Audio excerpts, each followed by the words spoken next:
What up, cappers, gamblers, punters, hustlers, low baggers? Happy September to you all. Happy Monday to you all. Let's get to work. We have an incredible show today. Teddy Covers making his Betting with the Bag live debut in 49 minutes. But before that, in 29 minutes, we have Ant L, easily one of the sharpest MLB cappers I have ever worked with before. He will be working with us. So we got Ant L, Teddy Covers, back to back. What a show to start off the week, to start off September. Shout out to all the cappers in the chat. We got Lock City, Great Hustle, first one in the building. Deer Slayer, Ski in there. We got D Money, well, Jorge, Don't Play. We got Tony Soprano. We got Ron Lofton, Nut Flush Allen in the house. Much love to you, Nut Flush Allen. We got Eric Jones, Gio Mercedes, Serious Business, AM. We got Jonathan Succi. First off, we are giving out the winner of the Vegas Gun Award for capping excellence. It happened on Friday.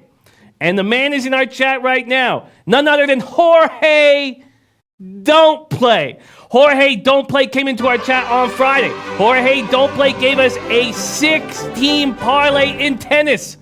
Medvedev, Barty, Konta, Williams, Keys, Svitolina at plus 575. Cash. Jorge Don't Play. Jorge being with us since day one. OG low bagger. He was growing the mustache for Low Shack. Love him very, very much. Our winner, Jorge Don't Play. The third recipient of the Vegas Gun Award for excellence in capping. Beautiful. And let's keep rolling along. Also, we have NCAA football rolling. Now, I was watching very closely. Copying, pasting, watching people's predictions very closely. Al Max moves on those out-of-conference big favorites against small schools. The market is afraid of us hammering it. Bet365 does not have a limit. Those plays that Al gave out went 4-2, but they were tricky. And they were even messed up by Bet365. Bet365 had Washington versus Eastern Michigan, not Eastern Washington. So those bets were void until the game was changed from Eastern Michigan to Eastern Washington. Tricky. There were tricky plays. You had to get in early, and the market was moving so fast. I was watching that very closely. I did not hammer that. I took Saturday off because I went on a nice 7-game winning streak on Friday in NCAA football. That 7-game winning streak was stopped with Toledo. But I saw some very impressive stuff coming from our chat in NCAA football. DJ Big Boss was very, very good. Tomarino Tomor was on it and helped my triple up. Wisconsin first half, Wisconsin full game, and the under. Raven in the Desert, focusing on his small schools like Houston Baptist and things of that nature in Texas.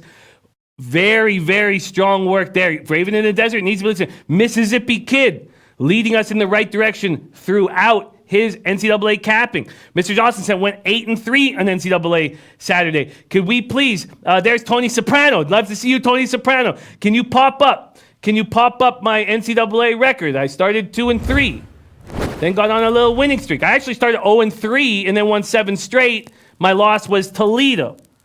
So I feel very, very good about what we're doing here, and I took it pretty easy. Now, this can get away from you fast. It's college football. But I lost with the FIU Tulane over 58, lost with the Texas State over 57, lost with Texas State plus 33.5, lost that by a half point. Then hit with Kent State plus 25, hit with the Utah BYU first half under 24, hit with Nevada plus 11. Nevada won outright. Shout out to Big Boss. Colorado State over 55. They were plus 80. Wisconsin first half, Wisconsin full game, Wisconsin USF under 58.5, and that 7-game winning streak came to an end with Toledo plus 11.5. And Toledo looks so good early. All right, so great stuff. That fire on a 15-5 WNBA streak. Now, we've got a ton of baseball to get into. Between Ant and myself, I want to have capped each and every one of the afternoon games. If we don't get to those 2 evening games, I'll be okay with that. The plan on the evening show is to lock in the rest of our NFL futures, and I can tell you my Dolphins under 5.5 looks really good, with Tunsil being shipped out for draft picks. I don't care about Stills. I care about Tunsil. Tunsil's a beast. All right. And most importantly, happy Labor Day to all of you guys. Happy Labor Day. And how are we going to start Labor Day? I'm going to go after CFL. Now, I got off to a great start in CFL, and I've taken it in the bottom mouth of late, and I kind of took a breather from CFL. Can you pop up my ugly CFL statistics? They're gross. They're not good. Things have gone awry. Things have gotten away from me. I'm making big moves. Big moves on this morning CFL card, and then we're going to get into baseball, and I will tell you about these moves very, very, very quickly. Here we go. We're just going to break down CFL quickly, and then move on. First off, these are Labor Day classics. We have them every year. Argos, Tiger Cats. Argos have been losing this series. I liked what the Argos did in Moncton in that 28-22 loss versus the Alouettes. Bethel Thompson is throwing for a lot of yards right now. I know he's not putting up a ton of points, but he's throwing for a lot of yards. James Wilder Jr. is going to be back as a starting running back for the Boatmen. He's had a very bad start to the year. He's been injured for 6 games. Now he comes back. Is he going to have electricity? I hope so. Now we know that the Ticats have lost Masoli. Evans comes into his first start. Evans has looked good enough, but they're not putting points up on the board. The Ticats are already without Luke Tasker. They've already lost Cam Marshall to injury. That means Anthony Coombs, the Canadian receiver running back, is going to start in his place. They've lost Marshall, Earlington, Malik Irons. They're all on the shelf. I feel like this is a spot where we can take advantage, and that's what I'm going to do. I'm going to double up, and I know this is a risky thing with these Argos. I'm going to double up here, fading. Okay, I'm going to go over all this stuff. I'm going to go... and Flipper13 said, Jimmy told you to double up on the Fins Under, brother. Well, I did put 2 units on it. So I did put 400 on it. So that's a bigger bet than I've been making of late. But I love hearing that. Okay, quickly. I'm doubling up here on these Argos. First half and full game at Tim Hortons Stadium. And I'm getting points. First half, I'm getting +7 at -107. Available at Pinnacle. Argonauts, first half. And I know this is a risky proposition, taking these Argos, but I'm doing here. And then I'm taking the Argos full game. AM saying I like the Argos to cover. Big rivalry here on Labor Day. I doubt Ticats smash. Now, Ticats are capable of smashing, but I agree with you completely. Then I'm going full game. I'm getting +12 and -107. There you go. Argonauts +7 first half and full game +12, -107 each way. Now let's go into the Eskimo Stampeders game. I know we got to get through this quickly. The fact is, Edmonton's trying to snap the 7-year losing streak on Labor Day.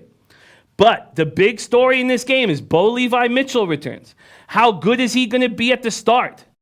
How good? Because this Eskimo pass defense is the best in the CFL. I don't know how fast. And now they look fine with Arbuckle, went 4-3. But this is a spot where Trevor Harris needs to exercise demons.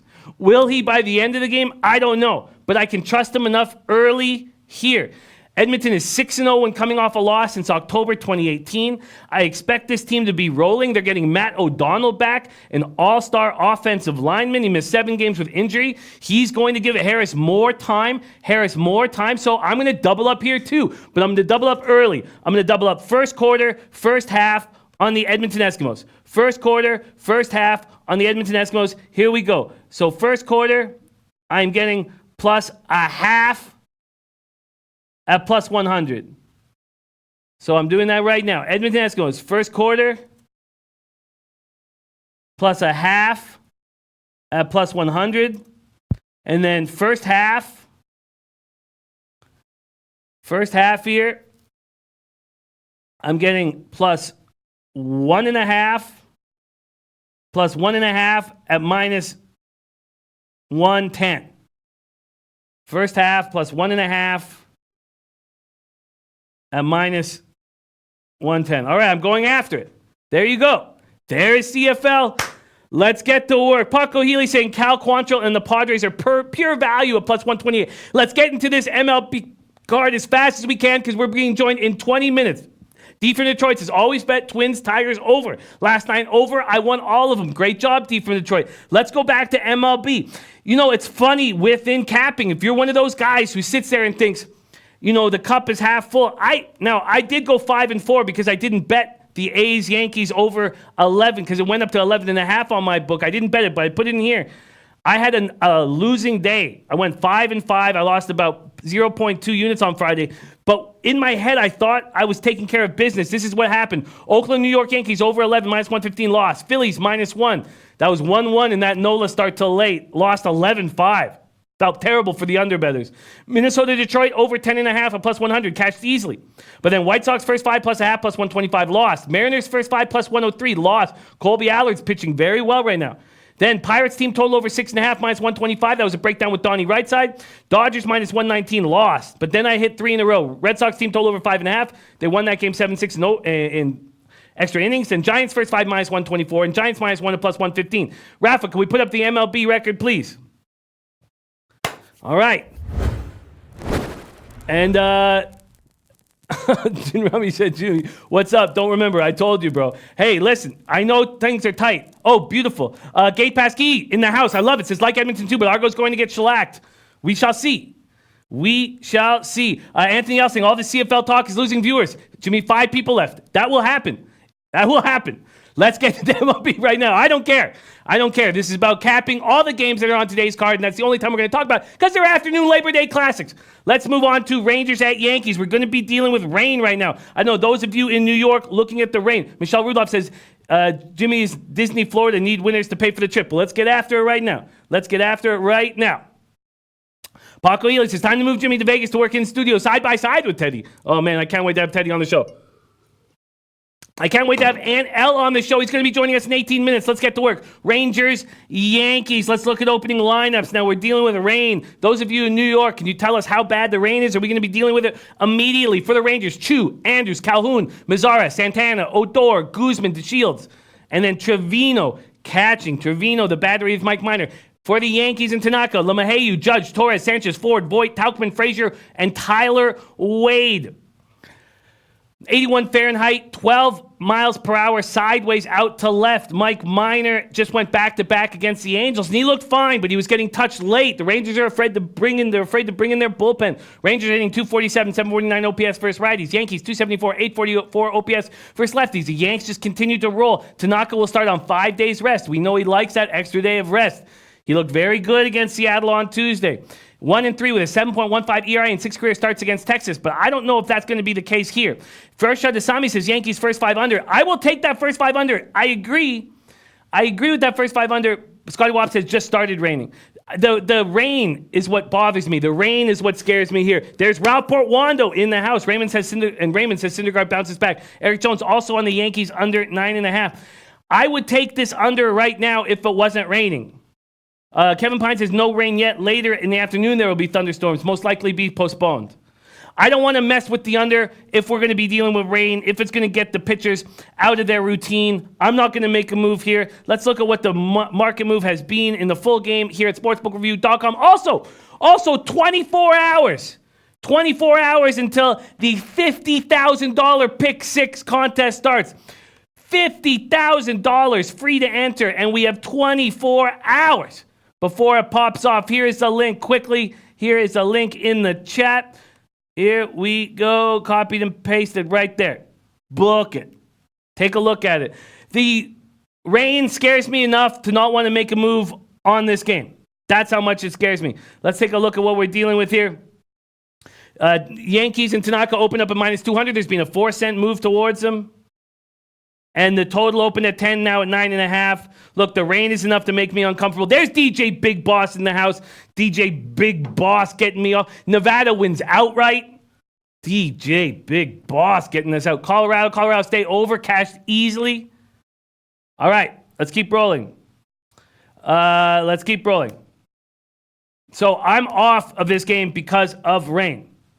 Not applicable says no rain since Donaldson left Toronto. You know, I've started to think that when everybody thinks the Jays are going to be a bet on next year, I think they might be a fade, truly, and maybe a second-half team. But now they're going to have expectations. It's easy to hit when no one cares or thinks you can do anything. But wait till everybody believes in you. Oh, and DJ Big Boss says, don't forget the NCAA football contest is live right now. Let me get that up for everybody. The NCAA football contest is live right now. Jump in, copy, paste. We have a big NCAA game today with Notre Dame in action. And our guy, Teddy Covers, will be talking about that game.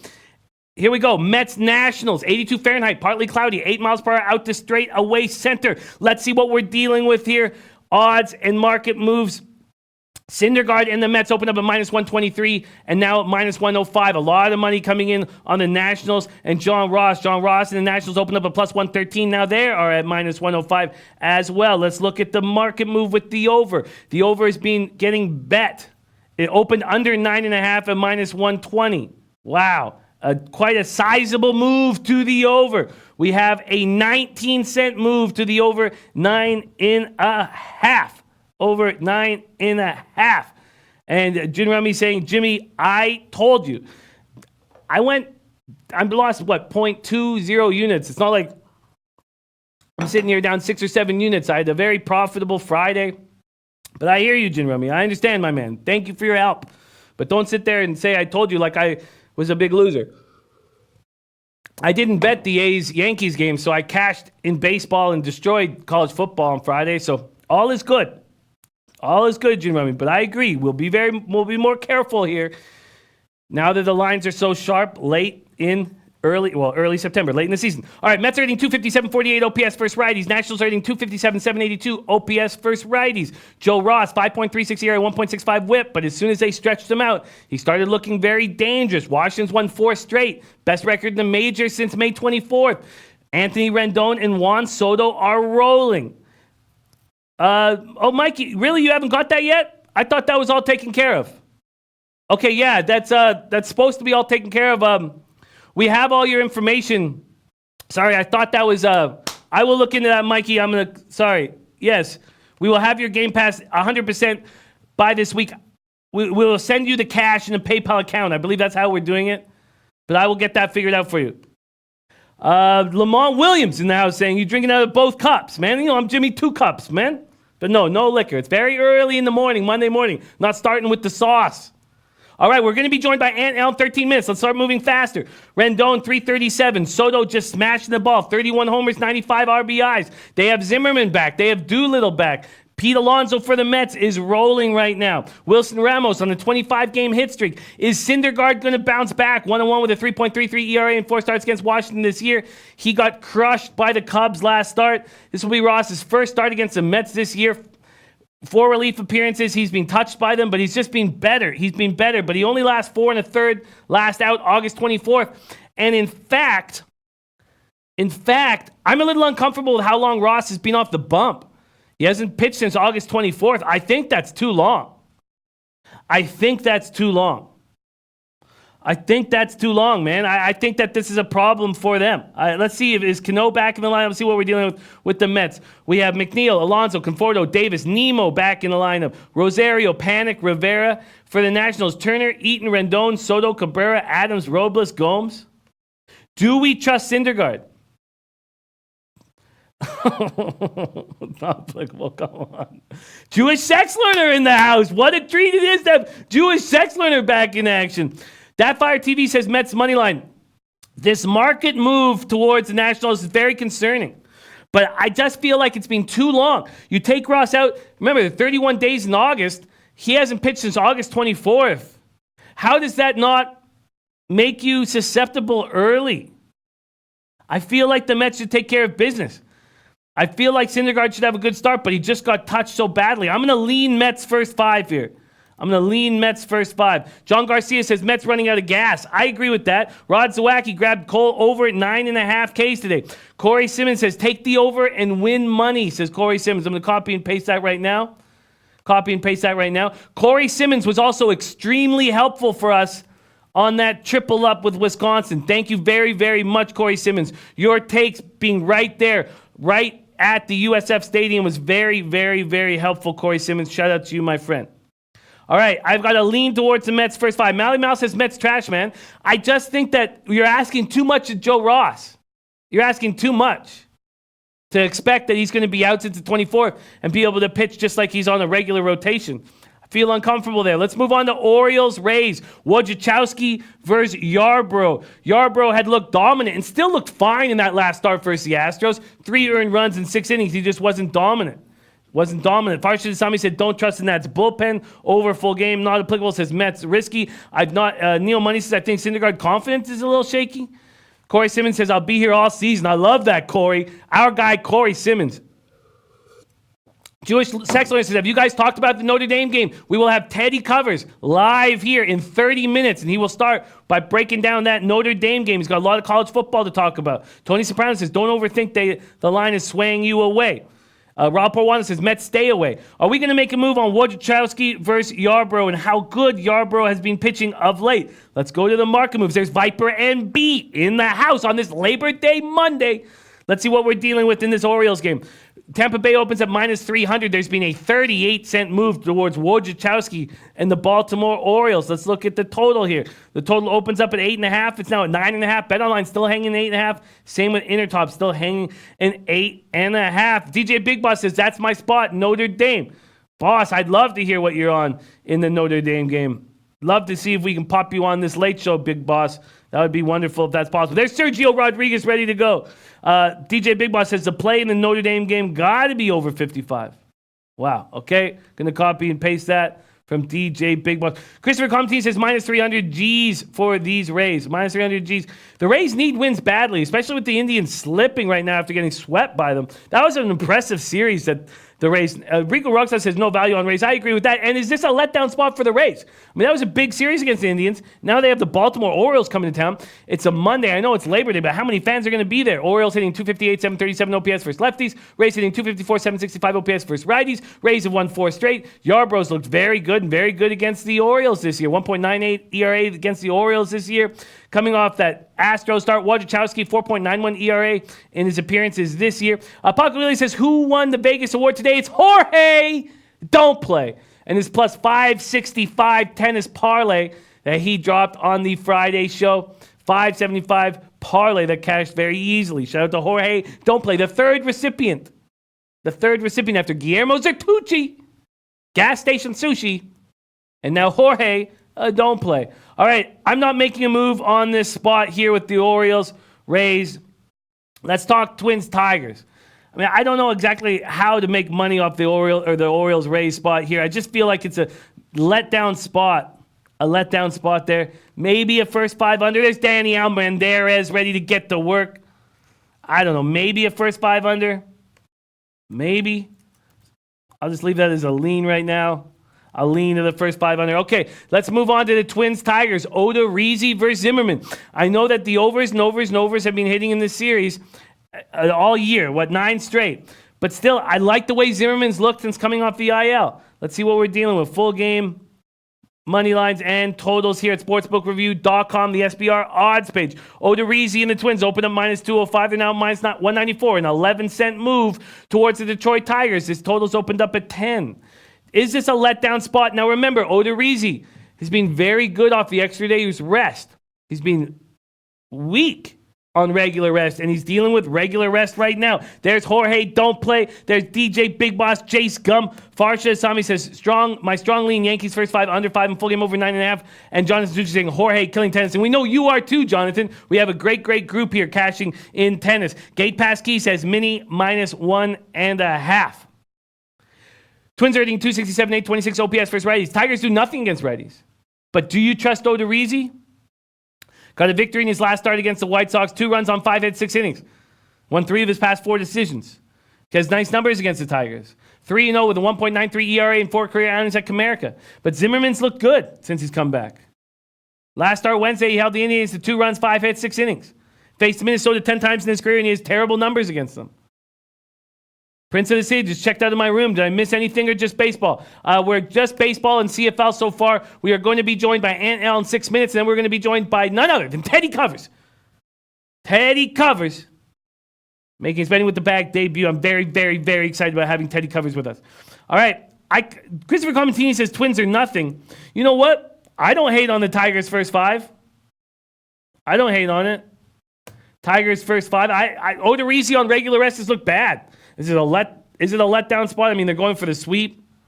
Plus a half of plus 130. I'm not going to take it, but MLB says, I think my Tigers run left. Mally Mouse says Twins own Tigers. The real DJX says Twins run line batters are way better. Sure they are. Black Rogue says Zimmerman does give me pause. I agree. I'm going to just put an L here. Lean towards first 5 plus a half. Crash 99 says Odorizzi is 3-0 in 4 outings in his career at Comerica. He is. But he's been very bad off regular rest right now. Do we take a shot at a big plus line? That's the question. I don't know if I'm going to. Mally Mouse says, no sweep, Jimmy. Twins lost 1 game. Oh, no, they didn't. Twins have won 7 of the past 8. Really? Did they lose a game against the Tigers? I thought they swept. Really? I thought they were going for this. Did the Tigers won one of these games? Let me just quickly take a look at these Minnesota Twins. They did. They lost 10-7 when I was heavily intoxicated on Saturday. Wow, okay. Interesting. Of course, the Indians couldn't take advantage of that. Interesting. Okay, thanks for the heads up. All right, let's keep rolling. Along. I'm just going to leave that as a lean. Alfonso Acosta says, what about score in the first inning? Look, I think Zimmerman can have a fine start. And Anthony L says, I am on this Twins game. Okay, cool. I'll listen to what Anthony L has to say about this spot. Okay, Anthony L joining us in 4 minutes. Let's move on to Blue Jays, Braves, Wagas Pack versus Soroka. Toronto defeated Soroka in its most recent start. You know, Toronto's pitching staff has been very good. I mean, I understand they got no hit yesterday, but their pitching staff looked good. Even yesterday they allowed 2 runs, nothing to Toro's 2-run homer in the 9th. Verlander, 3rd no-hitter, respect. Wagas Pack, second crack at the Braves. He did not look good in the 9-4 loss on Wednesday. Touched for 5 runs. Only 3 of them were earned. 6 hits in 3 innings. Got a solo blast off of Matt Joyce. I imagine that when Joyce comes to the plate, he kind of lets up a tiny bit. You know, he's afraid of Acuna. He doesn't want Freeman to beat him. I think he got hurt there. There's Dom Ricci in the house. Our guy, Dom Ricci, the backbone of the low bag family. Dom Ricci, we've been thinking about you through the last few days. So much love for you, sending strength and love to your family. Mally Mouse says, I think Atlanta wins here. Mia Santos liking the under. Adam Miller says Braves and the under here. Let's see what we're dealing with. Full game, money lines, and totals here at sportsbookreview.com odds page. Here we go. Opens at 9 now at 9.5, and the Braves taking money. The Braves have taken 8 cents here. Memphis Money says, yes, Atlanta wins today. B. Rob says, Blue Jays Braves under 9.5. Book it. Big Ragu in the house. DJ Big Boss says, OG missed the under. That's our guy, Dom Ricci. Got to go with the value. MLB says, but Soroka should be ready. Dat Fire TV says, Braves roll.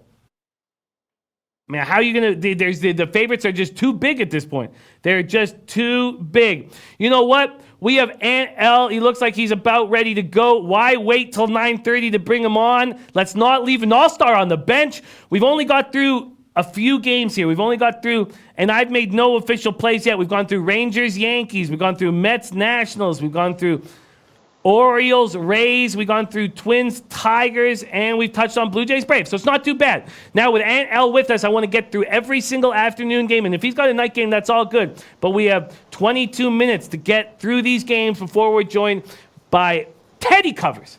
So let's introduce our guy representing Omaha, Nebraska, expert MLB handicapper, star of the Sports Keg. Please welcome to the show my guy and yours, Ant L in the house. How you doing on this Labor Day morning, Anthony L? Wow, that was a great introduction, Jimmy. I'm doing pretty good. I'm excited. I'm excited to have you rocking with us. Their last show on Tuesday was a very successful show for me, listening to your plays when we jumped all over that under with Mike Minor and the Angels that cashed with 1 run in the first 5 innings. You are sharp, and I am ready to listen. And Al, take it away. What's the first game on your card?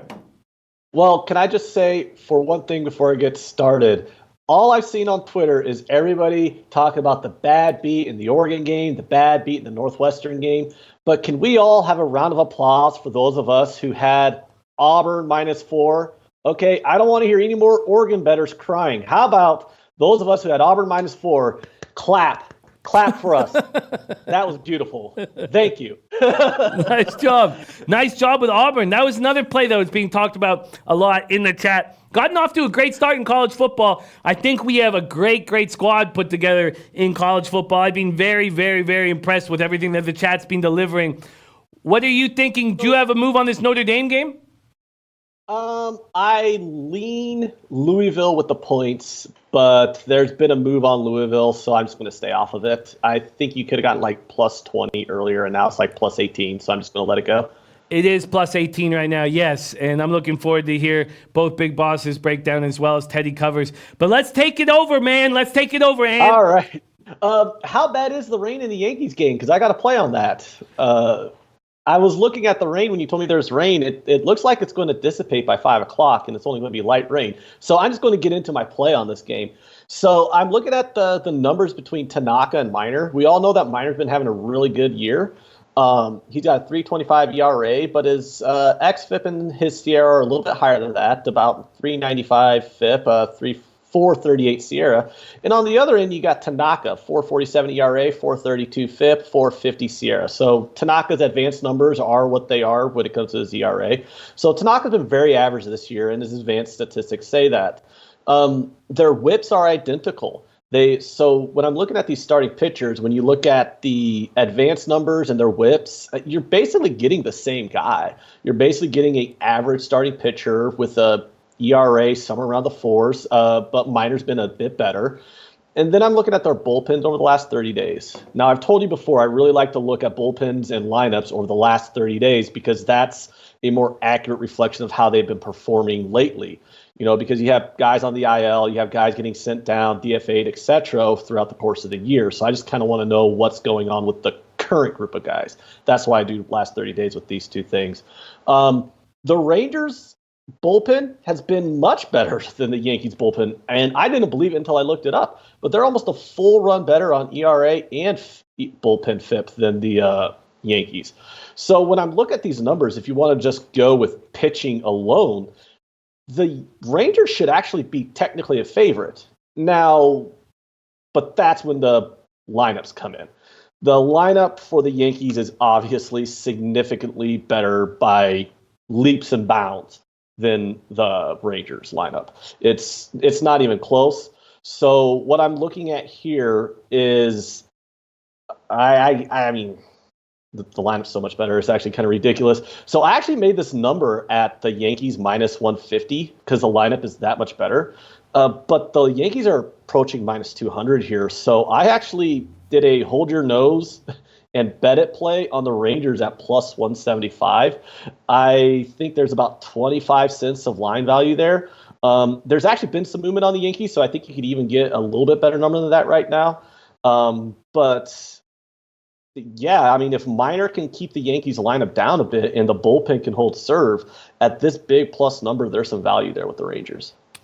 I agree that there's some value there, especially early, and money keeps pouring in. It's just red all over the Yankees right now. Money pouring in on the Yankees, but this rain is not supposed to stop now. It's raining really hard right now. So this game gets pushed at least, and then I just think the volatility skyrockets when we're dealing with rain, whether it's going to start, pitchers out of their routine.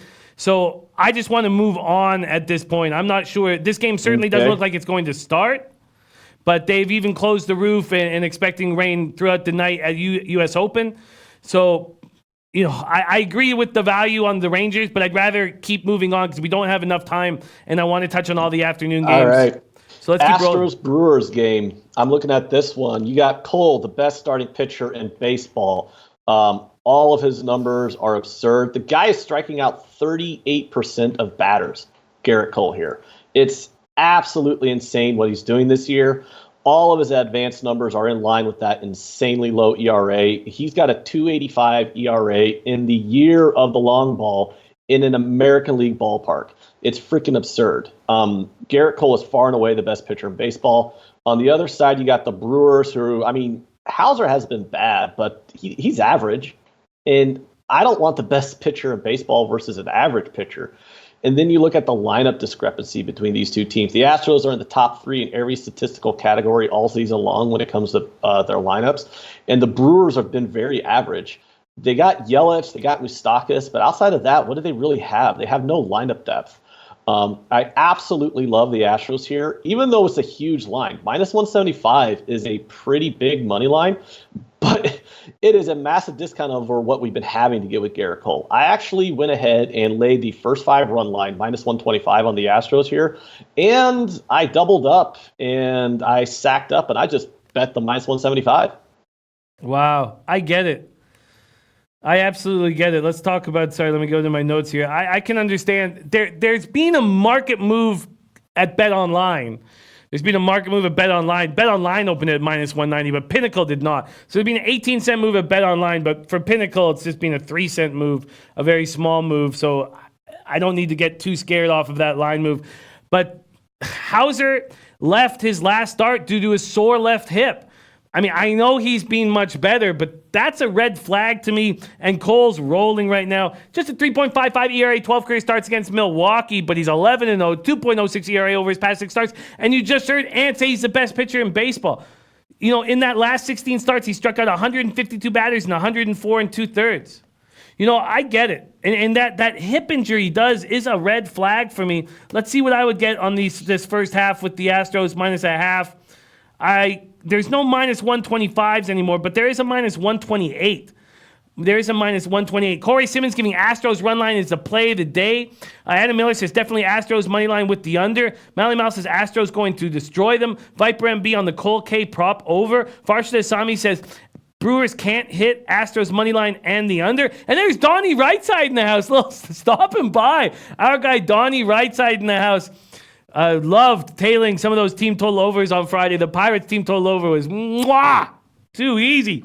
I love it, Ant. I love it. I'm going to start with backing that first 5. I'm going to take that first 5 minus a half and minus 128. I like that. And I just a big red flag with Hauser and that hip injury. I'm going to look into the full game, but you took the money line and not the minus 1. Why did you not take the minus 1? Why not? Just minus 170. I take the minus 1 when I want to get like a favorite that I think is like around minus 200, and I want to get the juice down on that. But since they're under minus 200, I don't have a whole lot of purpose to take a minus 1 on them. A minus 175 is good enough for me to grab.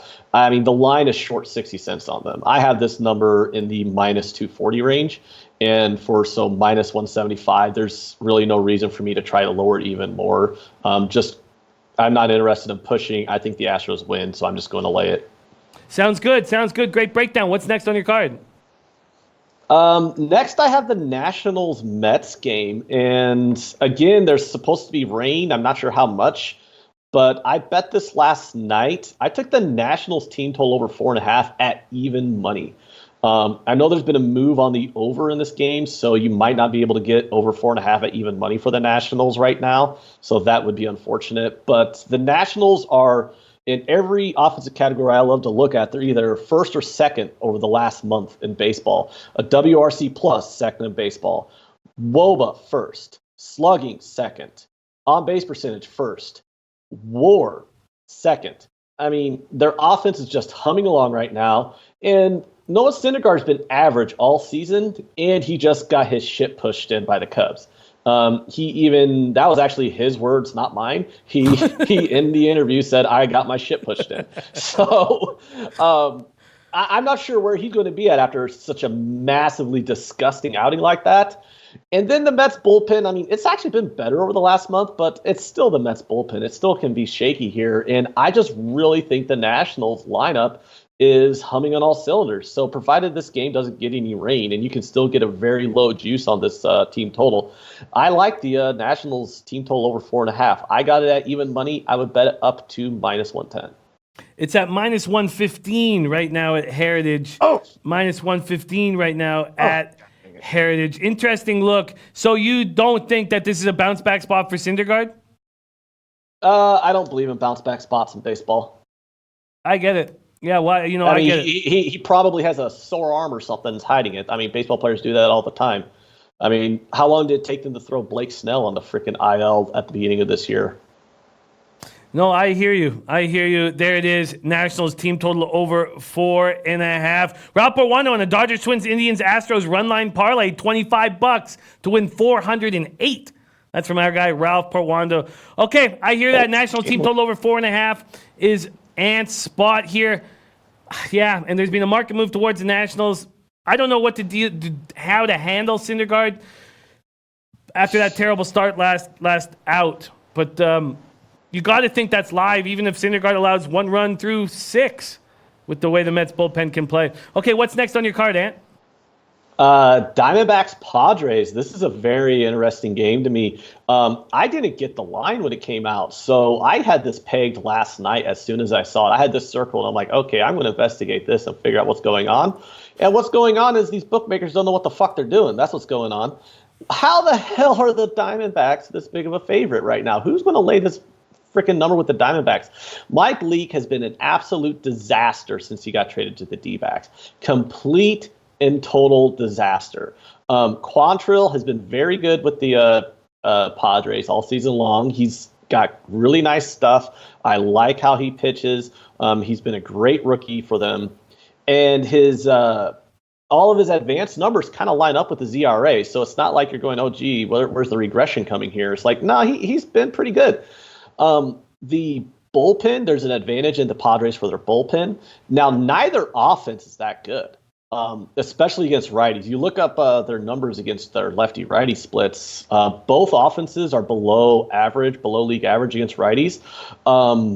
So I actually have 2 spots on this game, and I give you a third spot if you can get the juice in the right area. But I got the Padres plus 128 for a full unit because this line definitely needs to be closer to even money to even Padres as a slight favorite. And I also have the Diamondbacks team total under 4.5 at minus 110.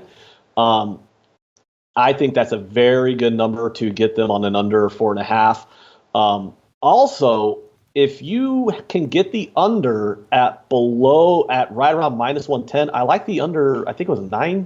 Was it 9 or 9? I can't remember if it was 9 or 9.5. But I know the under. I know I stayed off of it because the juice is minus 120. But if you could get the under at minus 110, I would take a look at that too because I don't see either offense really getting a lot going against these righties, except for maybe the Padres because Mike Leake's been so bad. Mike Leake has been so bad, but the way he is, I don't think he's just going to finish the year being terrible. 1-2, 6.59 ERA, 1.57 WHIP since he's been with the Diamondbacks. But this is a guy with a 1.31 WHIP, 4.67 ERA overall. He only has 23 walks. I mean, 23 walks. He's allowed 34 home runs, 8 of which have come in the last 28 2/3. I actually feel like now Paco Healy, our San Diego Padres expert, is all over this play. He's all over the Padres, but I have a sneaking suspicion that he pitches better here. And if he pitches better, then you have to think that that's going to Dominique Jackson. We do not have a taint play of the day yet. I will let you know, absolutely let you know when it comes in. I think if I believe Leake's going to pitch better, then that under has to be in play. Do you agree? Oh, yeah. I like the look on the under here. I just don't like the juice. The juice that I was looking at from my bookie's paperhead is minus 120. When I go to the casino when we're done here, because I'm going to go to the casino to do some line shopping to make sure I get some of these bets in. When I go to the casino, I'm going to check what their juice on the under is. And if they can get me at minus 110, I'm definitely going to hit the under on this game. I would prefer the first 5 under than the full game under. I know that Kirby Yates is 39 saves, but I don't like either bullpen. But you're comfortable with the full game? If you had to pick full game or first 5, what would you take? Not a lot of difference. I mean, they're just variations of each other. I mean, the first 5 unders usually just they just take the full game and then cut a few runs out of it. The formula that they use. But I like the Diamondbacks bullpen better than I like Mike Leake. So full game would be. Mike Leake can give up 4 runs here in the first 5 innings, and that can blow your first 5 over, but then the bullpen can shut down the Padres. So you never know with that. So I don't mind the full game on this. Interesting. And I've been losing these first 5 unders, so I'm not going to lock it in, but I could, if I want right now, get a first 5 under minus 104. So you like the full game under, you like the Diamondbacks team total under 4.5. What was the third play? I'm on the Padres money line plus 128. Padres money line as well. Padres money line. I have a sneaking suspicion that Leak has a much better start here. And if Quantrill does too, I think that the under might be a move that I make come the late show. All right, Ant, we only have 5 more minutes. Let's keep rolling. Is there something else on your card, or can I start pitching games to you? I got one more game on my card. Twins, Tigers. I'll keep it short and sweet. I'm on the Twins -1. The Twins are going to butt fuck the Tigers. Do you not have any faith in what Zimmerman has been doing? Oh, you mean not being the worst pitcher in the league for 3 starts off the IL? I mean, So what? He's going up against the best hitting team in baseball. And Odorizzi is fantastic in Comerica Park. Odorizzi is a fly ball pitcher, and he's in a fly ball ballpark, and he's going up against a completely horrendous lineup. And you're getting them below -200. Give me a break. The Twins should roll here. This is another indication of you have a big favorite that should be an even bigger favorite. Just like the Astros game, where even though the Astros are like -175, that line's still 50 cents short where it should be. This is the same situation. The Twins should be like -240 here. It's absolutely absurd that you can get them at like -185 to -190 range. Gate Pass Key agrees. Joe Rich Ramirez agrees. And it's Josh Point Oh's birthday today. Says, can I get a birthday pic so I can go back to sleep? There he is, Josh Point Oh in the house. Happy birthday, my man. So much fun rolling with you in Miami. What a great, great guy. Happy birthday to Josh Point Oh in the house. Josh Point Oh in the house. Happy birthday. Let's start feeding Josh our best plays on the card. You know, what do you think about this phenomenon of Odorizzi pitching terrible on regular rest? I don't know. I've never even looked at that, to be honest with you. He's been bad. He's been bad on regular rest. I know he's been great in Comerica, but that's why they stretched him out extra rest last start, because he's just been bad. And then he looked okay. I hear what you're saying. And the chat completely agrees. You know, I'm just going to leave that as an Ant -1 right now. Ant -1. He's in a He's in a ballpark that coincides with his pitching strengths, and he's going up against a horrendous lineup, and he's backed up by one of the top 3 lineups in all of baseball. I mean, there's no need to overthink it. You're right. I hear what you're saying with the Twins at -1. I'm going to have to sit with it for a little while. Black Road says Tigers and Twins have seen each other a lot as of late. Okay, we only have a few minutes till we're joined by Teddy Covers here. Can we quickly bang out a couple plays here? Giants, Cardinals. Sure. We got a Giants Cardinals spot with Beatty, who's been terrible all year. He's coming off a good start. Remember, this is a first round pick out of Vandy, and there's a reason why the Giants brass has kept him in the rotation. Going up against Wainwright, who's been very good at home. Both teams struggle against righties, but St. Louis just playing very good baseball, won 18 of their past 23. Giants have lost 5 of 6, 9 of 12. I don't see why anybody would back them if Bumgarner's not on the mound. But Beatty, 2014 first-round pick, allowed 1 earned run in 5 2/3 against Arizona on August 26th. He's 0-4 with an 8.23 ERA over his past 3 outings. Wainwright and the Cardinals open up at -175. They're now at -188. This total open at 8.5, now at 9. You have a feel or a move on this Giants-Cardinals game? If more steam on the Cardinals comes in, that'll create some value with the Giants. But at this point, I'm off this game. I'm not laying that number with Wainwright. But I don't really want to back Beatty just yet. But if you can get the Giants and the +180 range, that would be worth a half a unit. Interesting. Okay, we have Justice Sheffield coming up facing Hendricks. He just had a very tough spot against the Yankees. We talked about the phenomenon of some of these guys coming up, some of these guys who look very good in AA, and Justice did in Arkansas, AA Arkansas, and then he goes up to AAA Tacoma, gets destroyed, and then they bring him back to AA Arkansas to get some confidence. Here he is going up against a Cubs team that desperately needs wins. Do we have a lineup set? We don't have a lineup for the Cubs. We do have a lineup for the Mariners. Let me see if we can see it. We do have a Cubs lineup. And Rizzo is back in that lineup. Hayward, Castellanos, Bryant, Rizzo, Garcia, Schwarber, Russell, Lucroy. Rizzo back in the Cubbies lineup. Let's see what the Cubs are right now. Here, full game at sportsbookreview.com, SBR odds page. We have the Cubs opening up at -280. They're now -285. 5-cent move towards them. And some movement towards the under. A 9-cent move towards towards the under, still at 9.5. You know this Cubbies team inside and out. Now, notice that they're not one of the favorites that you're backing on the -1 line. Why is that? Is it because you question Hendricks? The number's too high. I'm actually looking at -300 here. But the number's just way too high on the Cubs in this game. They obviously should be a very big favorite. Hendricks is probably the best starting pitcher when it comes to pitch to contact specialists in all of baseball.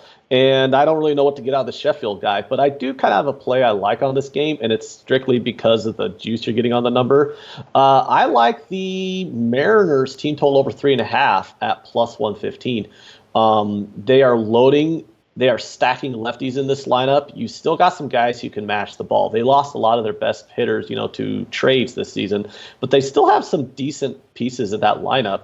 And at a plus money number versus a very shaky Cubs bullpen, so if they can get a couple runs off of Hendricks, they can get a couple runs off this Cubs bullpen that's been in shambles over the last month of the year.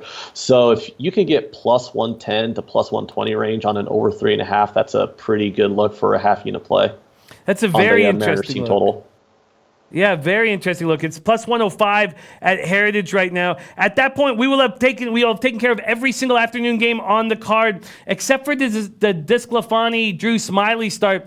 Drew Smyly was a great back when he first got over to Philadelphia. We were doing that. He still has fine numbers with the Phillies: 1-1, 4.97 ERA, 1.37 WHIP. But then he went through a tough spot. I faded him in his last start, and he looked bad in the first inning, and then sort of got his shit together throughout the game. He still has a 7.20 ERA in August. DeSclafani looks very good right now. He's pitching very well. Let's take a quick look at the odds page and see if Ant has any look on that spot with Smyly, the Phillies, and Reds. Reds at home opening up -125, a 10-cent move towards them, and a slight move, actually a 10-cent move. It was under 10 and -115. Now it's over 10 and -115. Do you have any feel on this DeSclafani Reds-Phillies game? No, this game's a pass for me. The line's about where I would make it, so I'm just passing. I hear that. And do you think Smyly can sort of get his shit together here near the end? I mean, we're talking about a guy who's already been released by the Brewers and the Rangers this year. Gate Pass Key says Phillies bats -1.5. Memphis money going back to the Cubs run line. And Black Rogue says it's the only favorite I like is the Reds. But you're staying off this. I definitely would not bet on the Phillies here with Smyly on the mound. I do prefer the Reds side if I was to bet it, but there's already been a 10-cent move toward them. So if I took the Reds now, I'm getting the worst of the number. So it's just a pass for me. But yeah, the Reds would probably be the right side on this game. Absolutely no way you should be backing Smyly at this short of a dog price. And Bookie Lover Q saying Reds played 4 games in 2 days. That's such a good point. Why back this exhausted baseball team? That's a very good point. And absolutely love having you on this show. Thank you so much for joining us on this Labor Day. Can you go over and review your plays? I have them all written down here so I can talk about them for the rest of the day. But could you go over your plays and let us know where we can find you on Twitter and maybe just mention a little bit about the Sports Keg?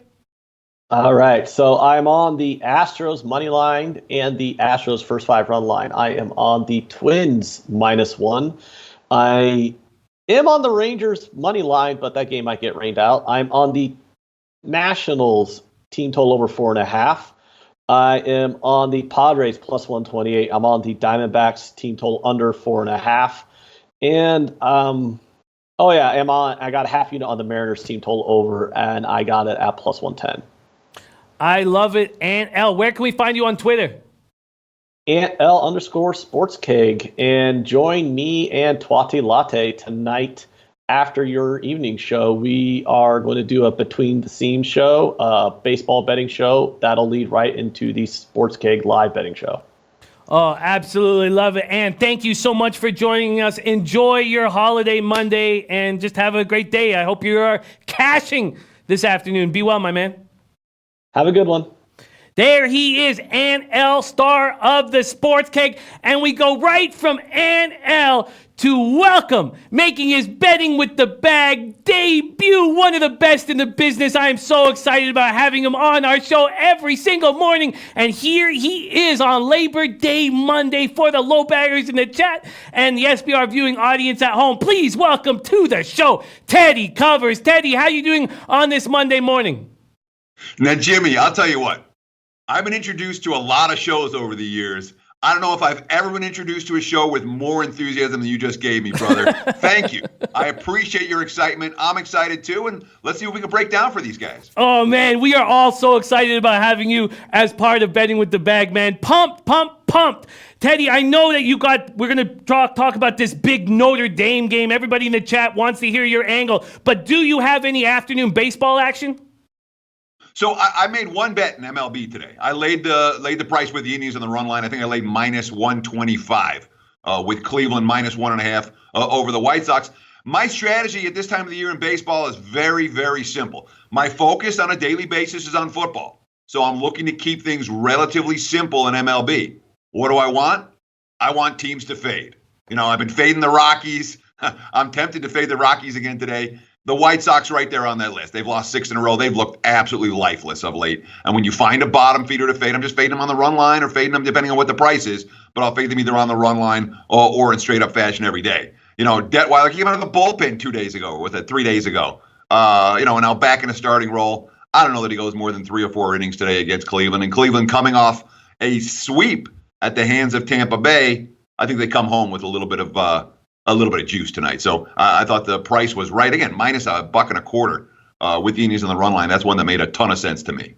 It certainly does. And even though Detweiler's looked a tiny bit better of late, still, the Twins got to him. We know the Twins smash lefties, but this is a must-hit spot for the Indians after getting swept by the Rays. I think that's a great look. I'm going to take a little bit more time on the Indians -1 line, but and you're on the full -1.5. I may move over to that at -125, but there it is, Indians and our Teddy Covers. Look at some of the comments coming in from the chat. Anthony L says, I love Teddy Covers. Honored to be on the same show as him. So am I, man. So am I. Lot of love. Neo Money saying Teddy's the first guy I've ever listened to break down the line. A legend. Nutflush on says, welcome. Teddy Dadfan says, Teddy, miss you and Paulie together. Jay Scum says, what up, Teddy Covers? Big Roo says, love that, Teddy, keeping it real. DJ Big Boss says, Teddy Covers, my guy.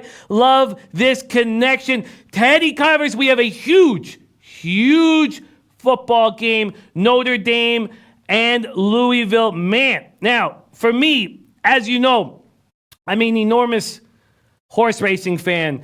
And Churchill Downs, I was there, a couple months ago, and I could see the Louisville Cardinal. I could see it right there. It's right across from the track.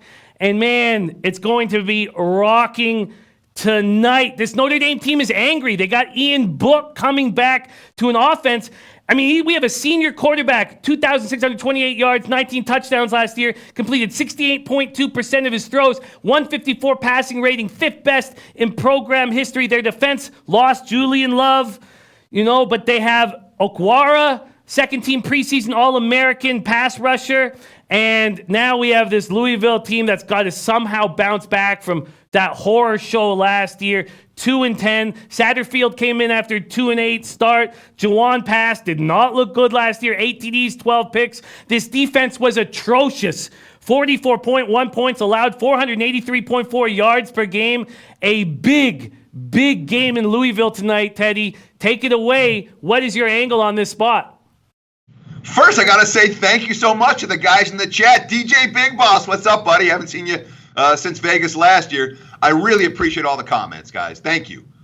You make my boy. The amount of make a guy feel good about himself. You don't want that. Last thing, especially going into a season, you don't want a guy all high and mighty. You got to stay hungry in this business. Doesn't matter how high you get or starting from the bottom. If you're not doing the work every single day, it's going to get past you. Notre Dame, Louisville's a hard game for me. I will not play. I don't care if the line moves 3 points in either direction today. I'm not playing the game. And this is why. All right. We know what Notre Dame is. Notre Dame is really freaking good. All right. They were a playoff team last year. Maybe they weren't, obviously they couldn't compete with Clemson, as it showed very clearly. And all offseason they've had that loss to stew on. But certainly when you talk about, and no one's competing with Clemson and Alabama right now. So you talk about the top 2 teams and then everybody else. And Notre Dame at or near the top of that everybody else list in college football. They have a returning quarterback in Ian Book. We know what the Book can play. We have a bunch of play on this time of the season, especially. I'm interested in teams that have playmakers, teams that can get the quick strike touchdowns. Those teams head and shoulders ahead of the teams that have to grind out drives, 10, 12, 14 play drives down the field and avoid the mistakes to get in the end zone. I want the teams that can have the guys that can, the ball's in their hands, boom, there's 7 points. Those are the favorites I want to be laying with. And Notre Dame certainly is that kind of a favorite. Defensively, I have no issues whatsoever with the Fighting Irish. Yes, they lost some talent to the NFL. All the good teams lose talent to the NFL in every offseason. The Irish have recruited very well on the defense side of the football. I do not see a drop-off there. So we know Notre Dame is good. My problem is how to value Louisville. And the answer is I don't know. This is a team last year, Jimmy. They didn't just underperform to their talent level. Their talent level was here. Here, let's get in the camera. And they were like right here, maybe they were, they way underperformed their talent level. It wasn't close. They quit on Petrino. Petrino left town. It was a garbage season. So now you grade out the personnel for Louisville on on both sides of the football. Especially you talk about how bad that defense. I mean, that defense was atrocious last year, as bad as any in college football. Personnel-wise, they don't grade out that badly. They grade out mediocre, not dismal. So how do we price them going into the season? Is that a mediocre defense or is that a dismal defense? Is that a defense that were based on personnel or is that a defense that's based on results? The wise guys, most assuredly, Jimmy, they are betting on Louisville in this ballgame. There's been a fair bit of wise guy money because they say this team is better than their record would indicate last year. They're better than their power rating was indicate for the start of this season just because Scott Satterfield's a coach that everybody likes. And here in Vegas, everybody likes this guy. And if you were betting App State in recent years, you understand why. Everybody likes this guy. He's made the backers money. So Satterfield's a bet-on coach. We expect his team to be ready, but how far down are they? Do we trust Pass not to make the type of dismal throws that he made all season last year? Well, yeah, he'd march him down the field and get in the red zone and then immediately throw a pick. I don't. So Louisville might be undervalued in theory because they were so awful last year, but do I trust them enough to put a bet on them today? No. So it's one I'm going to watch and learn. So many games week one I watch and learn. I'm not peppering the board with wagers week one. There's no reason to pepper the board with wagers in week one. Week one is a learning week because all you've had is to read all summer about what every team, what everyone's talking about. Read. Well, now we get to see. And once we get to see, then we get to make good bets the next week. So I'll be watching this game. Maybe I'll see something early and get involved in game. But going into the game, I'm not even close to making a wager on this one. Louisville's a team I want to watch before I get involved with. That makes a ton of sense. And that's what I was doing Saturday, too. Also, what I was doing is I copy and paste so many of our great handicappers in our chat. I was copying and pasting their looks and then comparing what they thought of the game as to what ended up happening with execution week one, question marks surrounding everything. This total, Teddy's dropped at Bet Online from 57.5 down to 55. Big Boss very interested in the over in this game. Do you think, again, you need to see Louisville's defense before you make a move? Because here again, if you put together the 57.5 down to 55, it seems like it's the wise guys saying Louisville's defense is going to be much better than last year. Is this another spot where you don't want to make a move on the total? At the current number, we're actually getting two-way action. If you look at the leading indicator books, look at Penny right now. The 54.5 over 18, they're moving to 55. Bookmakers got the juice to the under right here at 55, but Heritage is going it's 55 to the over. Here in Vegas, Westgate, Caesars are at 55 right now. I don't think this total is going to move a whole lot, I guess, between now and kickoff.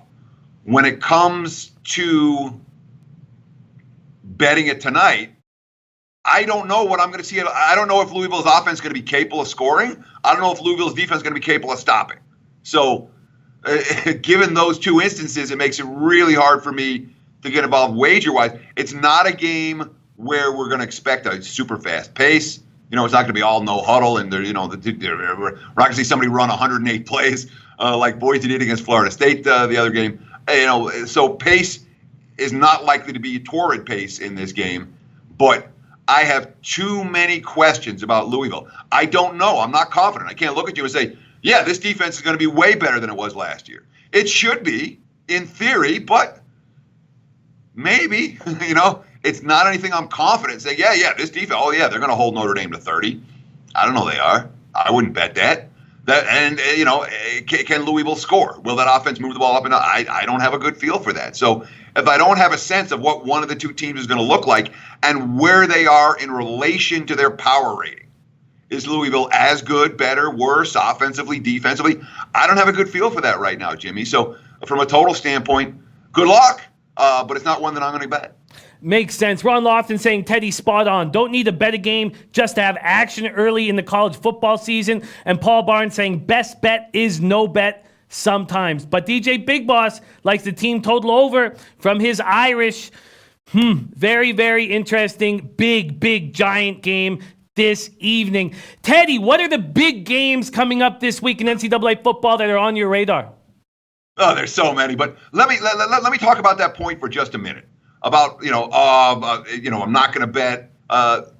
It's okay to make small action wagers, okay? It's something that you're not going to feel if you lose. It's not going to hurt you. You want to have a little bit of action. That's not going to kill you to put $20 down on a game. What you don't want to do is be making big action bets just to have action. No way. That's how you get kicked. I mean, your bankroll will blow. It's a done deal.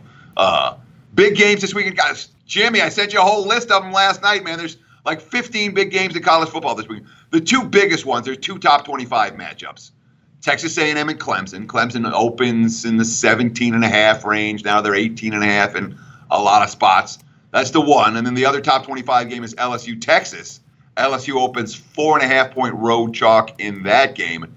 No respect for the Longhorns in the betting markets, not even off that blowout win over Louisiana Tech. So those are the two quote-unquote biggest marquee matchup. But Jimmy, there's 20 games we could talk about that people will be interested. Look at Tennessee. They're only laying 3.5 against BYU.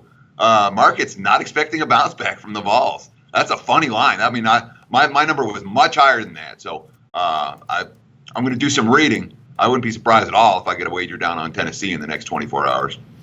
Tennessee, an embarrassing start for them. And BYU, I mean, there was a lot of people that thought BYU would have a better start against Utah. Utah smashed. We had Muhammad Joma come in, give a play of the day on Utah. But let's talk about these big top 25 spots here. Let's start with A&M versus Clemson. A lot of talk here. A Big Boss play from his video with us was to take Clemson first half in their opener, and they took care of business. Clemson looked very good. A&M versus Clemson. A&M start with Texas State. I took Texas State plus 33.5 and lost by a hook. Very disappointing. But the season started off well. 7-4. The season started off well. Let's talk about these two games. Let's talk about A&M versus Clemson. Does Clemson take it again? Is there going to be a beating in store here? We have an opening at minus 20 at BetOnline. We have Clemson opening at minus 20, and now BetOnline's at minus 17, but it's minus 130. It's heavily juiced on the minus 130. We have Bookmaker at 18.5, Bovada, Heritage, UWager at Bet365 at 18.5, but Penny sitting at 17.5.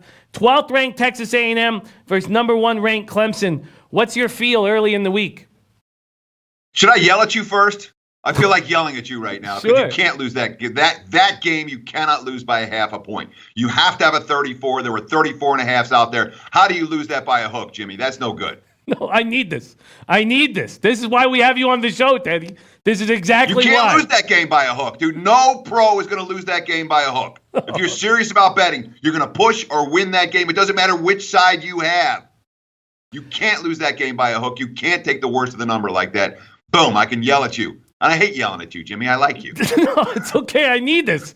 This is why you're here, Teddy. Guidance. This is what I need. Yeah, you said I went 7-4. No, you should have gone 7-3-1, buddy. At a worst.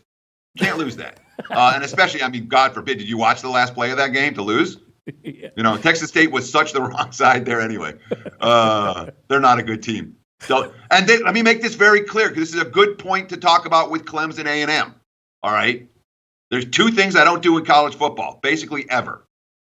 I don't bet against the very best teams, and I don't bet on the very worst teams. When you're saying, oh, look, New Mexico State's catching 53.5 this week. That's a good. Maybe they cash. Maybe they cover. That's not a bet I will ever make. When you start talking the dogs that are non-competitive, and you're hoping, well, the favorite's distracted. Well, maybe they'll look ahead. Well, maybe the backups will come in. That's never a dog that I want. Never. So, for what it's worth, in Texas State, I mean, if you watch that game, they're god-awful. Both, they can't control the line of scrimmage. They won't be able to do that in conference play either. That's a bad-looking football team. When it comes to Clemson and A&M, so we just talked about, I don't want the very worst teams. I will not make a case for a bottom 20 team in college football unless there's something exceptional that really stands out. You can't make money with those teams. At the end of the year, they're going to be 4-8, 5-7 ATS, at best, 6-6, they have a good year for the bottom feeders. It's the same story with the teams at the top. Clemson, at the end of the year, guess what? They make money for their backers just about every season. Same story with Alabama. They're truly elite. They are a touchdown plus better than any other team in college football. Why do you want to stand in front of these teams? I don't want to stand in front of Clemson. Clemson is so good. There's no reason. There's 60, 70 games on the board. I don't have to bet against the best team in college football. I don't know. A&M gave them a battle last year. Sure they did. That was last year. It'd be Clemson or pass for me. I'm not convinced A&M is going to go into this environment and do well. And Kellen Mond, again, we saw it against Texas State. The decision-making in the red zone, maybe not what we want it to be. You can get away with that against the Bobcats. You ain't getting away with that against the Tigers. So it's not like there's a ton of value on Clemson. Oh, yeah, let's lay the hook. I'm going to see what this line does. Hope the line drops. You talk BOL down to 17, but juice with that. The broader market now 17.5, 18, 18.5. 17 might be a buy sign for me on Clemson. Current price, I'm not going to play it, but that's the only way I would play it is the favorite minus the points. I will not step in front of this elite team, especially being that A&M gave them a real battle last year. Clemson's going to be fully focused for this one. Fight Brand B saying Clemson first half. Mally Mouse saying Clemson, the new money train first half, no longer Alabama. LSU, Texas, big game coming up this weekend. LSU opening up at -3 at BetOnline. A little bit juiced, -3, -115. Now -4.5 at BetOnline. LSU 4.5 points up against Texas. Do you have any early reads on these two clubs? So, yeah, sure. We got a lot to talk about. You know me. I could talk about this stuff all day, Jimmy. And I like talking about it. So hopefully your viewers will get some info, and they'll the enthusiasm will be what's the word I'm looking for? Everybody gets it. But the bottom line, LSU, Texas. Look, I'm telling you flat out, here in Vegas, there is no respect for the Texas Longhorns in the betting markets. We saw it this weekend. The money came on Louisiana Tech, and the heavy money came on Louisiana Tech. In that ballgame. The wise guys were all over them, and Texas rolled them. And guess what? You see this opener, and it tells you all you need to know. There's not a lot of respect for Texas. And LSU, there's a ton of respect for in the betting markets. LSU, is being power rated as a top 5 team given this number. And of course, both teams look good in the opener. Burrow got a fair bit of love for LSU. And I mean, LSU, when you talked about returning starters or returning starter angles, that did not work this week, by the way. In fact, the teams with the fewest returning starters had a great week 1. The teams with the most returning starters were 50-50 ATS. But it wasn't like if you were betting on the teams with a ton of returning, 17 or more, and betting against the teams with 8 or less, you made money. No, that lost in week 1 this year. But LSU has a ton of returning starters. And the markets reflect that with this point spread. But more than anything else, okay, this point spread is telling us, and we saw it week 1, Texas is being viewed as an overachiever. And I can tell you why. Their statistical profile isn't that pretty. Last year, they won a good handful of games where they were out-yarded. And the markets hate that. The markets freak out about that. The markets really react negatively to teams that have bad yardage differentials, like Texas did a season ago. Now, if you think that is a valid reason why Texas should be devalued this year, you're betting LSU. I don't think that's a valid reason Texas should be devalued this year. And while I am an LSU believer already, hey, we've seen the SEC have some cracks. 2 conferences that you might want to, I think that's had some issues early on. SEC and Pac-12 have been, dicey to put it mildly. My gut is lean towards Texas in this ballgame. I think this price is too high. I think the Longhorns, with their returning quarterback, are capable of moving the football up and down the field. And if there's one thing you want to do, one trend in college football you want to ride, I'm not a trend guy, but this is one that has paid so many dividends over so long a time. That's Texas head coach Tom Herman as an underdog. I didn't look up the number. I'm sorry. It's something like 22-2 his last 24 tries. I mean, it's ridiculous. And again, this dates back, if you follow Herman, offense coordinator at Iowa State, offense coordinator at Ohio State, head coach at Houston, now head coach at Texas. In each of those stops, his teams have been monsters as underdog. Remember Cardell Jones, who just got cut by the Chargers and never did anything in the NFL? Never started for Ohio State, except for when he was a third-string quarterback and Tom Herman coached him up to win a national title with the guy. That's Cardell Jones. That's Tom Herman. Herman plus points I'm always interested in. And again, from a market value standpoint, Texas isn't valued correctly right now, in my opinion. Texas or pass for this better. I've watched you for 2 years hammer Herman as a home dog. There it is right there, LSU, Texas. Some interesting spots here, and I would like you, I don't want to lead you into a game, we got the BYU Tennessee spot that you've already touched on, but one spot that jumps out at us because we were capping these two teams quite heavily is the Nevada-Oregon spot. We just saw Oregon lose late, and we had DJ Big Boss all over Nevada. We all jumped on Nevada. Nevada wins outright. We see this line, Nevada and Oregon open up at minus 20.5, now minus 23.5. Can Nevada keep doing what they have been doing under their new coach, or is Oregon the spot here to smash after that very disappointing ending in week one? What do you think about this Nevada-Oregon spot? DJ, nice cash on Nevada. That wasn't the right side. Nevada got their butt kicked in that game, but Purdue turned the ball over at very inopportune times, ran into a fourth quarter hot, momentum swing, and lost on a 56-yard field goal that ended with the fans swarming the field and the kicker getting a scholarship and the best night of their lives for all the players on the young Wolfpack squad. Oh, and now they got to go play up to Eugene to play Oregon this week? No, I don't want Nevada this week. Nevada was last week, and they got the win, and everything is great. This is a tough spot for that squad. I think they're going to have a hard time dealing with Oregon's skill position talent on the outside. We saw Purdue have big play success against the Nevada secondary, which means that Oregon likely to have more success. I have not yet bet the Ducks because I want to read some quotes out of the locker room this week. But with Oregon, again, they weren't the only team to play a good first half and a bad second half. Happened all over college football on Saturday. You're going to halftime all fat and happy, and then you come out and oops, nothing works. That doesn't mean they're a bad team. Look at Florida State, as your classic first half, second half dichotomy from week one. But Oregon on their home field off that loss against an opponent that they can create big plays against, to me, that is a bet on scenario. Haven't pulled the trigger yet, but and I'm looking at the line as we're talking, and the 24s are popping. I might pull the trigger as soon as I get off the show. That's one that I would like to get down on sooner rather than later. And you say, why aren't you doing it while you're on the show? Because I don't want to lose this game by a half point, Jimmy, because I'm going to take my time when I'm making my bet and make sure I'm getting the number that I want to get. And that's why you have all the outs that Sportsbook Review is so good at providing for people. Don't have one book, have two. You have two books, get four. You have four books, get 8. Get those half points, win those games by a hook, don't lose them by a hook. And that's why I'm not going to do it real quick while we're on. I know the number's moving right now. I'm still confident I have enough outs that when we get off the show in a few minutes, I'll be able to get my wager down. But it's Ducks or pass for me. Get my wager down at the number that I want to get it down at, which is 23. I'm not going to lay, 23.5 when there are 23s out there.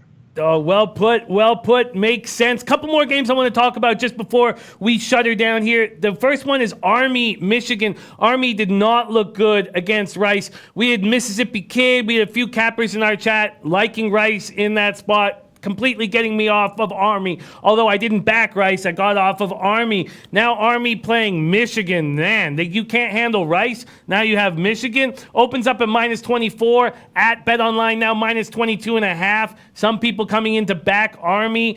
Army, Michigan. Teddy, what do you think here? Well, let me ask you this, Jimmy. Which is more important, getting off a loser or getting on a winner? Getting on a winner. Incorrect. Getting off a loser because you lose 11. When you get on a winner, you only get 10. So when someone talks you off a loser, they did you a better favor than they did if they gave you a winner. Does that make sense? It does make sense. But if I had the balls to then switch over to the other side, because often I get off of a play, I feel fear. I get off of a play, I feel fear, but I don't let that fear dictate me into taking the other side. I just let it take me off. And I think that's something that I'm with you. I'm with you 100%. There's no worse feeling when you start out, you're like, oh, I like whoever. I like LSU this week. And then you start reading stuff and, and then someone, oh, we talked to this guy. Oh, you read that. And then you say, oh, geez, I don't like LSU. Now I like Texas. And then you bet Texas. And then LSU wins and covers. And you're like, oh, my God, I'm an idiot. So I will absolutely let factors take me off of a side that was my initial lean very, very rarely. The only thing that's going to get me off on a side that was my initial lean and get me onto the other side is when there's actual information. Oh, guess what? The side that you like, there's top 4 offensive linemen are all hurt this week, or something with some type of strong information that's going to actually put me on the other side. Otherwise, if I like the side and I find info the other way, I'm just going to leave the game alone because there's nothing worse for your psyche. So much we talk about handicap and all this. A lot of it's up here, keeping yourself in position where you're not getting too high and not getting too low and not super mad at yourself all the time and not super mad at some other guy all the time and not blaming me for the Northwestern loss. I got a bunch of, I was tweeting out stuff about Pat Fitzgerald when there was like 6 minutes left and they were like, you caused that fumble. It's your fault. No, it wasn't my fault. But the key is, I'm getting off track. You asked me about Nevada. You asked me about Michigan and Army. So let me go there. It's a hard game. It is a hard game. Do you trust Army's offense to be able to move the ball against the Wolverines defense? I don't trust it a little bit. Not even a little bit. Army has no playmakers. There's no big plays. So what are they going to have to do? They're going to have to dink and dunk and grind and generate first downs. And, they're not going to be, ripping around in for 20-yard gains. It's going to be a struggle for Army to move the ball up and down the field. That being said, it's Army's, as we saw last week, you don't want to lay 3 touchdowns with the Army, but you sure as hell don't want to lay 3 touchdowns against Army either. That's not their style of play. They're going to slow the game down. They're not going to, there's not a lot of big plays that they do offensively or defensively. So Wolverines are likely to have to do a little dink and dunk of their own, although Michigan's playmakers on the outside could wreak a little havoc for Army's secondary. Army's just not a team I'm real comfortable laying this price with, but Michigan should smack this squad. If I had to play it, I'd look at the Wolverines, but the under probably makes more sense of all. Haven't seen the total on this game yet. Let's see where it comes out. But I'm afraid it's going to come out real low, but that'd be my first gut reaction towards Michigan and Army. I think points are going to be hard to come by, and the game will be played at a relatively slow pace. I think so. I absolutely think so. I think there's going to be a low-scoring game. Why don't we put a bow on this bad boy with the Bearcats? Cincinnati going up against Ohio State. Cincinnati looked good against UCLA. They're 17-point dogs against Ohio State, the 5th-ranked Ohio State Buckeyes. How do you see this game banging out, Teddy? Boy, I'm tempted by the points. I got to tell you. Again, this is Fickell's chance to play Ohio State. He was the defense coordinator there under Urban Meyer for a while. Took the Cincinnati job and has made me a lot of money. He's one of my favorite head coaches right now, no question about it. So he's going back to his old stomping grounds. Cincinnati doesn't have a lot of, in terms of the big play weapons. They are not a team that's going to have quick strike touchdowns. That does concern me here because Ohio State's defense is not going to be easy to move the football against. But the Bearcats, Cincy's defense is real. Fickell is a defensive-minded guy. We saw what they were able to do for UCLA. Took UCLA out of everything the Bruins wanted to do the entire game. And again, UCLA spent all offseason working on that defense and could do nothing against them.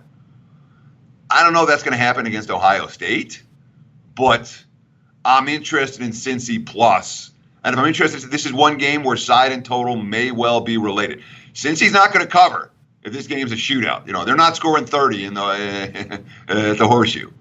So let's see what the total comes out for this game. But Cincy does correlate with under in this one. That's probably the way I'm going to look. Cincy and the under. Great stuff from our guy Teddy Covers. We have so many games on this giant Saturday card, just a few on the Friday card and the numbers are trickling out from the books right now. Wake Forest, right? Rice, William Mary, Virginia, Marshall, Boise State, Sacramento State, Arizona State. We will get to those throughout the week, and a huge slate on Saturday. Teddy Covers making his debut at Betting with the Bag. I absolutely love it. We are all so excited to have you. Man, some Deer Slayer Ski saying having Teddy and his knowledge on this show will benefit all of us low baggers. Jay Scum saying, I think since he can hang with the Buckeyes. Rich G says, love OSU, but since he should cover the number. Suk Mikuk says, yup, like the points right now. Guru saying Cincinnati look very good, but I think this number is right. If anything, Ohio State crushes them. Wow, what a treat it is to have you here rolling with us, Teddy Covers. Thank you so much for joining us. Where can we find you on Twitter? Where can we follow your action? It's real simple. At Teddy_Covers.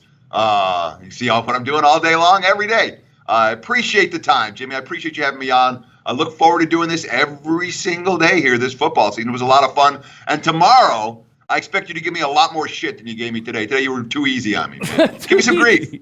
Too easy. Oh, man. No, I love it. I absolutely love it. We are so excited to have you rolling with us. There he is, Las Vegas, Nevada, represent. There's Teddy Covers in the house. Teddy, have an incredible Labor Day, and thank you so much for joining us. Can't wait to see you tomorrow. Cheers, guys. Have a great day. Best of luck with all your wagers. Bet with your head, not over it, blah, blah, blah, blah, blah. Enjoy yourself. Have a good Labor Day. There he is. Avi Gold says, Teddy is made for this show. It's a match made in heaven. There it is. Big Guru says, thanks, Teddy. Look forward to all the insights. There he is. Teddy Covers making his debut here. Live debut at Betting with the Bag. What a great, great, great guy. Okay, we've got to lock in some final spots here and then put a bow on this. Eric Torres says, Teddy is the best. Mallory Mouse saying, tailing the Indian spot. Okay, so you guys are asking about CFL moves. I'm on Argos first half +7 to -107 and full game +12 at -107. Jace comes on the Edmonton Calgary under. You know, I have a little fear about that under, Jace, just because I don't know what Bo's going to give us.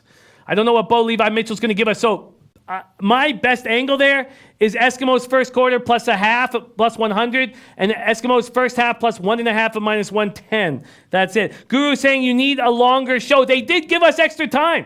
This is our new and improved extra time right now we're working with Guru. Because remember, we used to have to be done by hour 12, hour 10, and now it's been an hour and 27. So those are my two CFL moves. Now, I am taking off the Rangers-Yankees.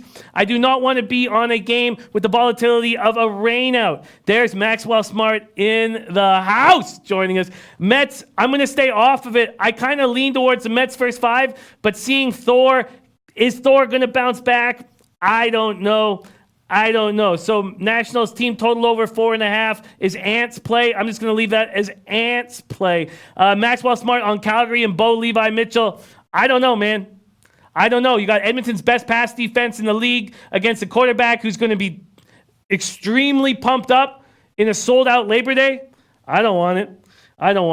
Here we go then. And then we have the Orioles at Rays. I was leaning first five under, but can I trust Yarbrough off a bad start and the Rays in a letdown spot against Wojciechowski? I'm taking that off the board. Ant is on the Twins -1. The Twins -1. And I think Odorizzi's capable of having a good start. I really do. My lean was to the Tigers first five +0.5. If Ant's on the Twins -1, I'm not making a move there. I'm moving that off. Then we have Jays, Braves, Wagaspack, Soroka. This game does start a little bit later, so I can spend a little bit more time on it. Let me just see exactly when the start time is. Here we go. The start time is ATL. Where is it? ATL Toronto? Oh, it's not. It's 11:20 a.m. It's coming up in 52 minutes. I think Wagaspack can be better. This is just a tricky. The Jays, after getting no hit and then traveling to Atlanta, is not a spot I really like. Atlanta, huge favorites here, and I understand why they are. Not making a move there. Then we get the Phillies Reds. We have this exhausted Red squad against the Phillies team with Drew Smyly, whom you can't trust. But the Reds are hitting .259, .754 OPS versus lefties. It's another spot that I just don't like. I think there's too much volatility. We have Giants Cardinals. Beatty coming off his first good start. Wainwright should probably be trusted at home. I know I got to shut this show down. Let me just quickly see Wainwright at home here. I'm just going to go quickly see his last couple starts here, and then I know I got to end this show fast. Sorry, here we go. Wainwright at home. Here we go. Wainwright at home. First Milwaukee gets touched last start. Can he be trusted?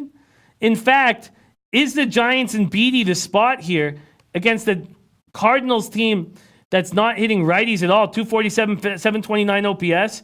Beatty having his first good start. Let's see what you're getting on the first half money line with the Giants. First half money line plus 157. First half point spread plus a half for the San Francisco Giants is plus 110. I'm jumping on. I'm going to take the Giants first 5 plus a half at plus 110. Beatty coming off of his first really good start. Going to be very excited to be pitching in St. Louis. We have the Mariners team total over. This is a play by Ant. Plus over 3.5 at plus 105. Hendricks needs to step up. The only other spot I'm on is the Astros first 5 minus a half at minus 128. And I am going to add the Astros minus 1 on this spot. I am going to add the Astros minus 1 here. Houston Astros minus 1. That's a money line of minus 188. That's a money line of minus 188. Here we go. Money line minus 188. And the minus 1.5 here. Minus 1.5 with the Astros on this point spread. Here we go. Minus is, that was first half money line. Sorry. So let's go with the full game money line for the Astros is way less. Minus 169. That was I talking about. Minus 169. Sorry. Here we go. Minus 169. And a run line, full game run line, bagging it right there. Full game run line is minus 104. That's the best I can get. That's at penny. Minus 1.5 and minus 104. So I'm on the Astros. And then the Padres Diamondbacks. And L doing a lot of different things on this game. I expect Leak to have a good start. I expect Leak to turn it around here against this Padres team that can't hit righties. I am going to take the first 5 under, but there's been a huge move to the over. So I'm going to wait on that. I've been losing on first 5 unders. Why would I take it now? I'm going to leave that as a question mark. So we have the Indians on the minus 1 line. I may add that in because I know that is a spot that Teddy's on the minus 1.5 line against Detweiler. You know, that does make sense to me with the Indians at home. Why don't I add that as my last play to add? Here we go. Minus 1.5. I'm going to roll with Teddy covers on this. Teddy on the minus 1.5. Here we go. This is Teddy's only look on this baseball card. Point spread, full game. Here we go. And it's minus 125. That's almost a market look. Minus 1 and minus 125. And Savali on the mound. There it is. That's my card. On the late show, we are going to be talking NFL. We're going to be NFL futures and locking in some week 1 action. I've already locked in one spot. I fade the Dolphins before they got rid of Tunsil. That's a great spot for me. And I've got my 2 futures already in place. I'm going to make some more this afternoon. So only 3 plays on this MLB card, 4 on the CFL card. What a great show. And L and Teddy Covers making his debut here at Betting with the Bag. Thank you guys so much. We have no show without this chat. I know that. Thank you guys so much for joining us. Let's get after it today. Leche, hey, those bookmakers!